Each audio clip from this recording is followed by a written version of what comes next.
Welcome to the Making the Brand Show with Damian and Timeesha Duncan. Each week, power couple Damian and Timeesha are taking you behind the scenes to share their stories on creating a successful brand while tackling your biggest business struggles. Their mission? To help you build the business and life of your dreams today.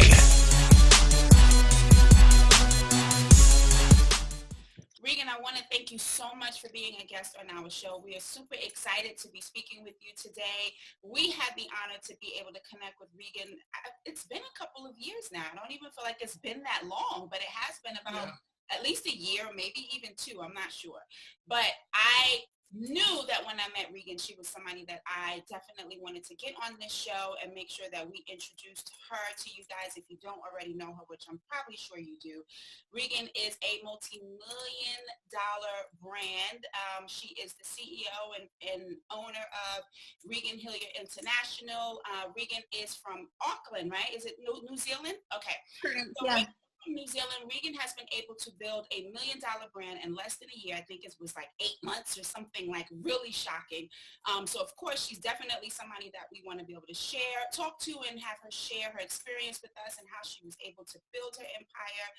She has some amazing programs that she teaches across the globe. She's bi-coastal. She's everything that you desire in building and being an entrepreneur and being how do I want to say, laptop free. You have a laptop free business. Location free. Okay, that's it. Location free. That's it. We can't be laptop free because then we won't have it. You don't want to be laptop free.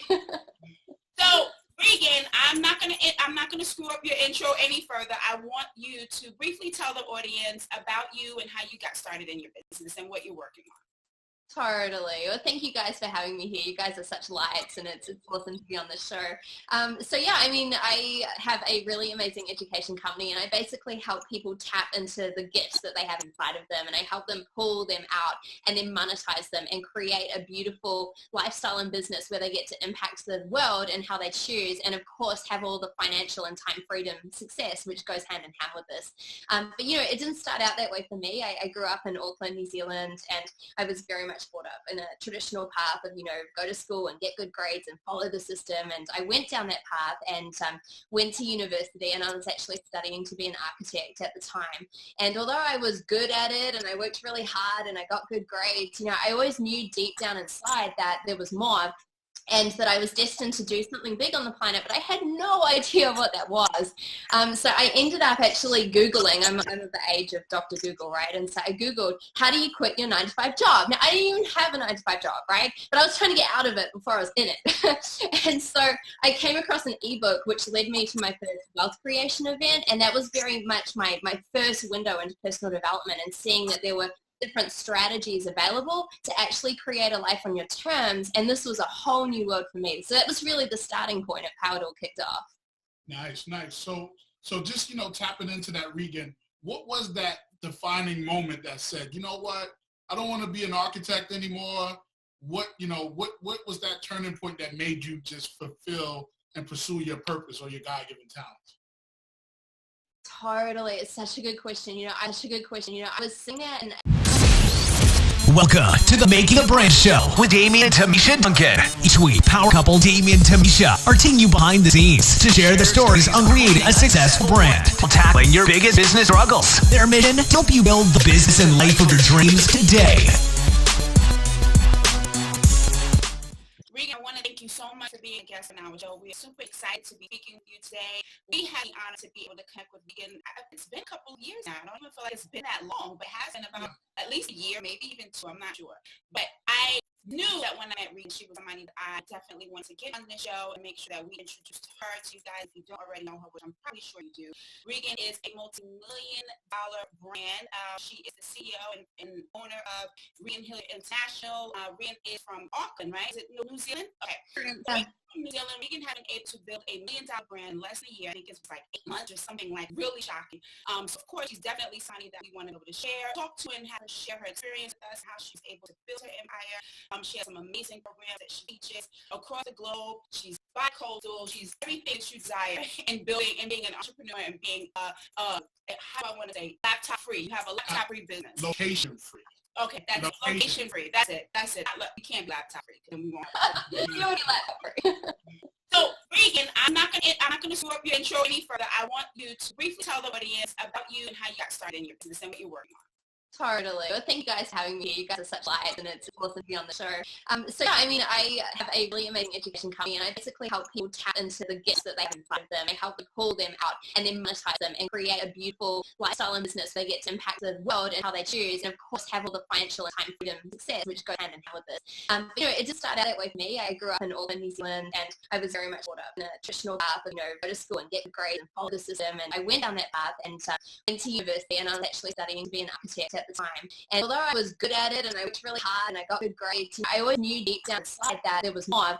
And so I was destined to do something big on the planet, but I had no idea what that was. So I ended up actually Googling. I'm of age of Dr. Google, right? And so I Googled, how do you quit your 9-to-5 job? Now, I didn't even have a 9-to-5 job, right? But I was trying to get out of it before I was in. And so I came across an ebook, which led me to my first wealth creation event. And that was very much my first window into personal development, and seeing that there were different strategies available to actually create a life on your terms. And this was a whole new world for me. So that was really the starting point of how it all kicked off. Nice. So just tapping into the Regan, what was that defining moment that said, you know what, I don't want to be an architect anymore? What was that turning point that made you just fulfill and pursue your purpose or your God-given talents?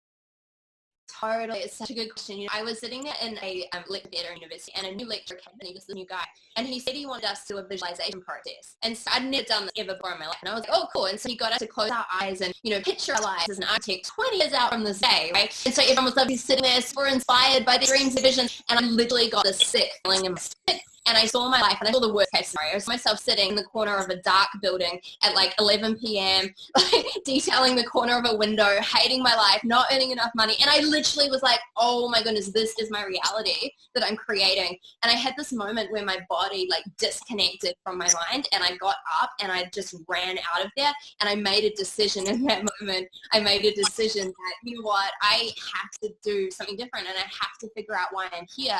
And even though I had no idea what that looked like, I committed to finding a different way, in that moment, literally on that day. Nice. So I know that had to be tough for you because, you had, like you said, we'd been kind of trained to be something as we grow up. We go to school, we get a degree, we get a job, we work that job forever. And I know that your parents wanted something a lot different for you at that time. And so right.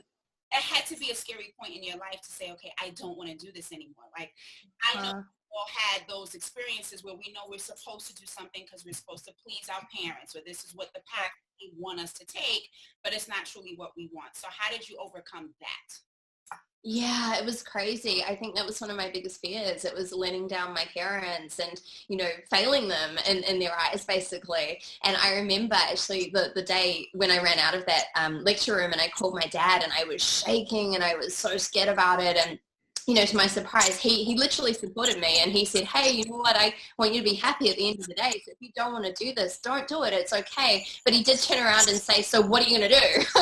And I was like, I have no idea. I was like, just give me a minute on that. And I think that's part of what also drove me to create success at an early age, is I was very determined that, hey, now I've made this choice that I'm not going to do this. I'm not going to screw it up on the other side. I'm not going to drop out and then do something and have it fail and then have to go back to this job.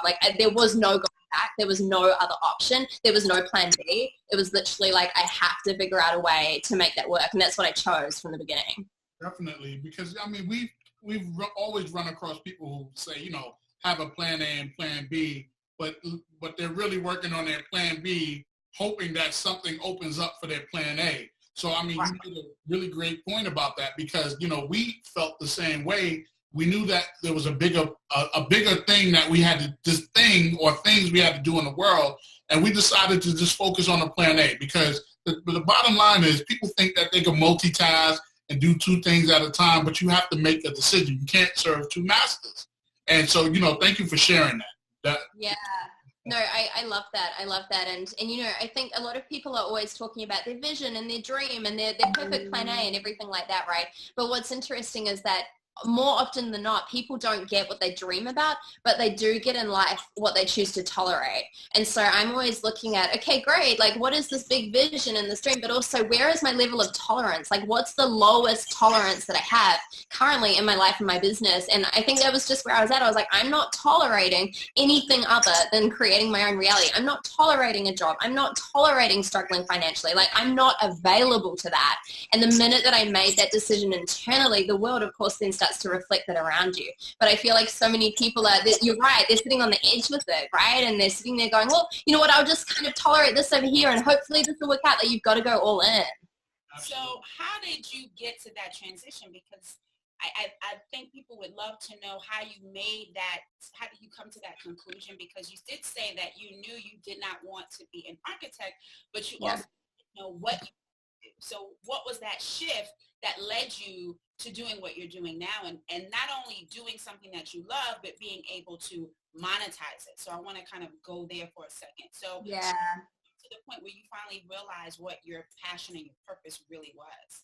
Totally. Look, it was a kind of rocky road, and there was a lot of trial and error. It wasn't that I, was like, okay, I don't want to be an architect now, I'm going to do this thing, and it worked out perfectly. It wasn't like that. I kind of trialed and errored my way through everything, and I was so open, and I was literally so committed. I was willing to do whatever it takes. So I was like a crazy personal development junkie. I kind of still am, let's be honest, but I was out of control crazy. So I was literally like, okay, cool, I'm going to learn how to trade currency, I'm going to learn how to invest in property, I'm going to learn online business, I'm going to learn marketing, like all this stuff. And I was learning all the things, but I was noticing that my reality wasn't shifting and my results were the same, right? And I wasn't making the money, and I was getting further and further and further in debt to do all of it, right? And so one of my mentors said to me in a conversation I was having, actually, I said to him firstly, you know what, maybe I'm not cut out for this. Maybe I'm not meant to be successful. Like none of this stuff is working. I'm doing everything that the people on the stage are telling me to do. I'm committed. I'm taking massive action. I'm investing in myself. It's not working.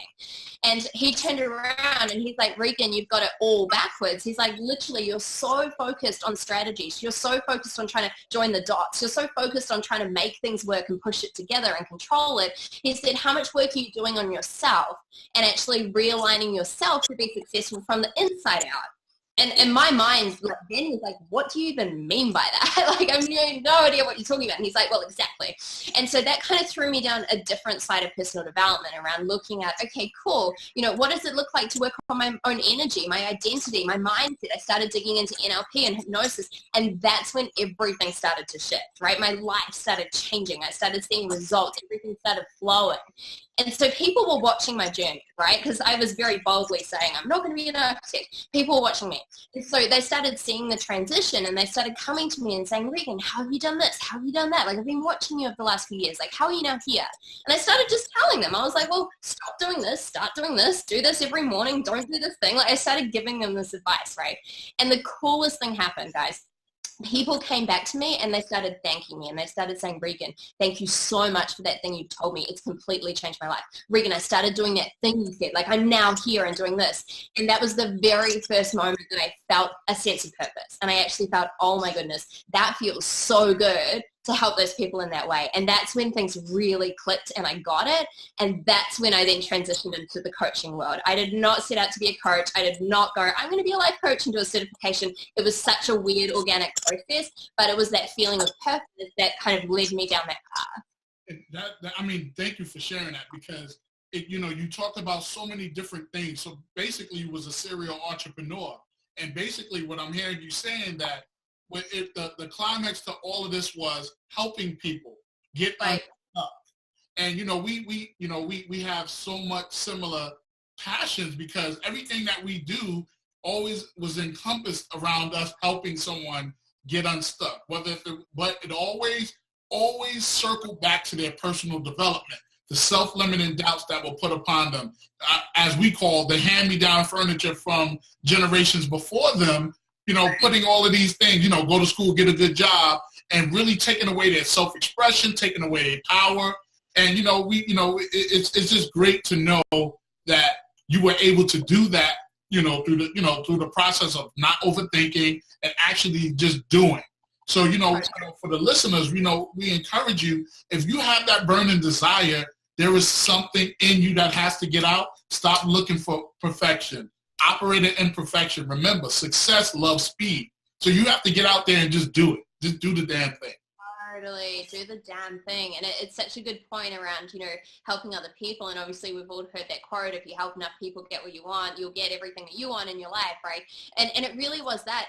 Now I reflect on it. In the beginning, it was very much me. It was like, how do I change my life? How do I make more money? How do I set myself up? Me, right?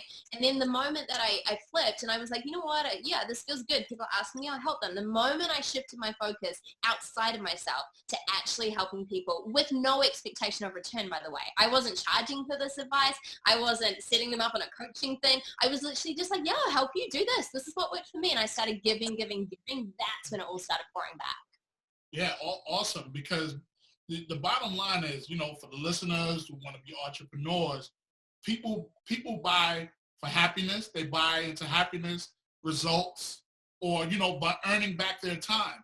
And, when you're coaching someone or, just giving them some kind of mentorship or advice, you're helping them get a result, which will ultimately create a rapport with you. And then most of the time what happens is, hey, do you have a coaching program, or how can we continue this conversation or in dialogue? So that usually happens that way. So that's definitely a great piece of advice to give as well. Yeah, and I definitely relate to that experience.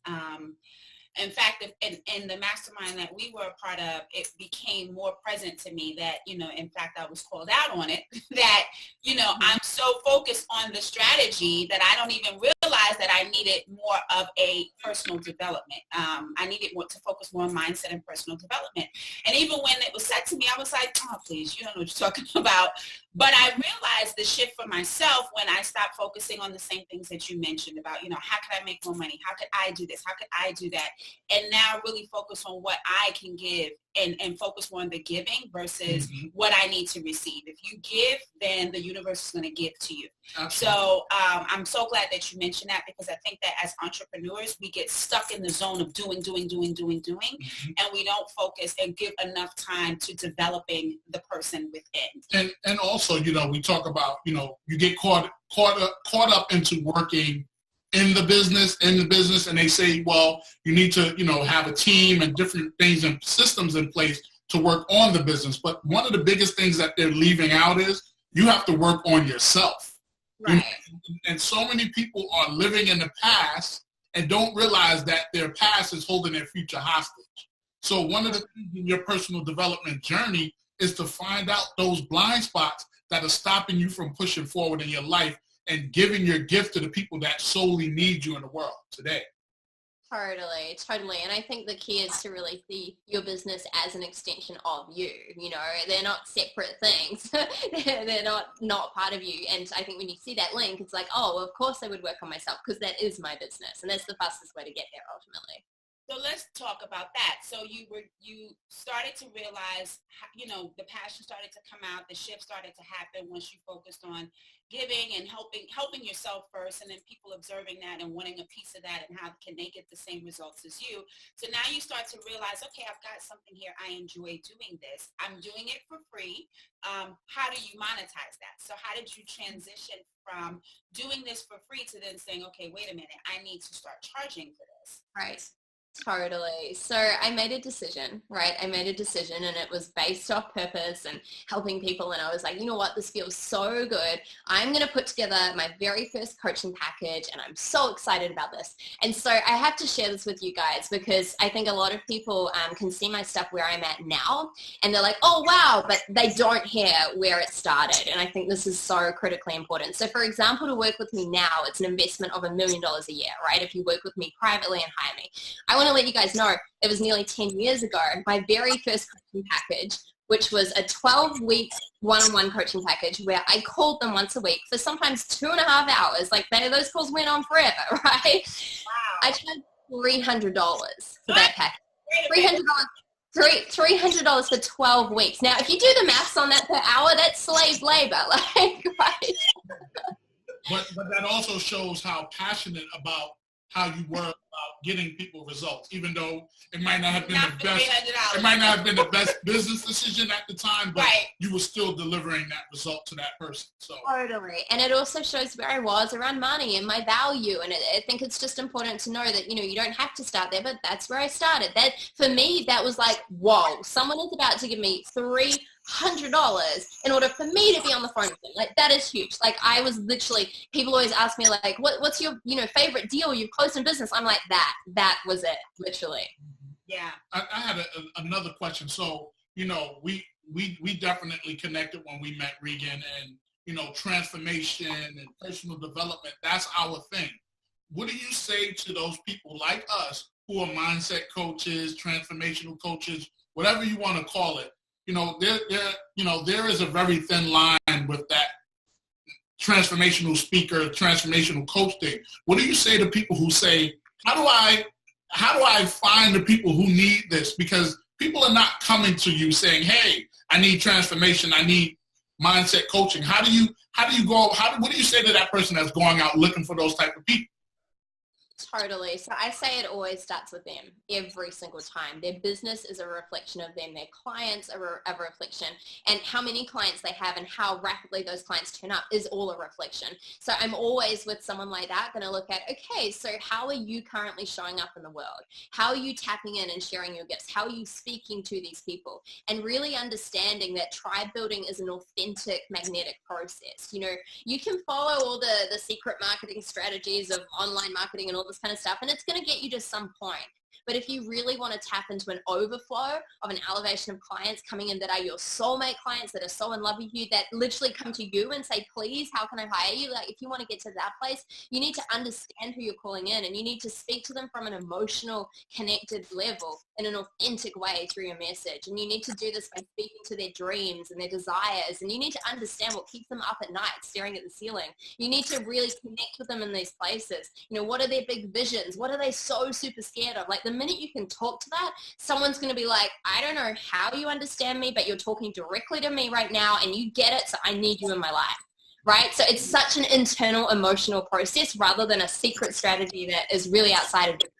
And that's the magnetic effect that you talk about. I mean, you really have to be able to, like you said, organically connect with that audience, because there's so many people, whether they want to believe it or not, don't realize that they really need the true X factor to them getting from point A to point B and beyond is actually their mindset and their personal development. And, for some people, it's, they look upon it as someone is trying to fix them. No, we're trying to get you unstuck for all of those blind spots that are holding you from living in your true purpose. 1,000%. Yes. So, okay, so you decided to charge $300 for your coaching in the beginning. What were some of the, that was admirable of you. What were some of the first things that you did in your business? I mean, Regan, you generated in your first year of business over $1 million in less than a year. So that's certainly not a been. Not only that, but location free. She didn't even have a brick and mortar. Because if anybody knows Regan, she's traveling all over the place. So I just had to add that, and I had to put that plug in. So how does one go from charging $300 to then generating $1 million in sales but in their first year of business? So first I want to know, what were some of the things that you started to do first in your business to set you up for that success? And then what was the turning point? Because you clearly didn't generate $1 million charging $300 for 12 weeks of coaching. Right. What was the transition? So first, what you did in your business?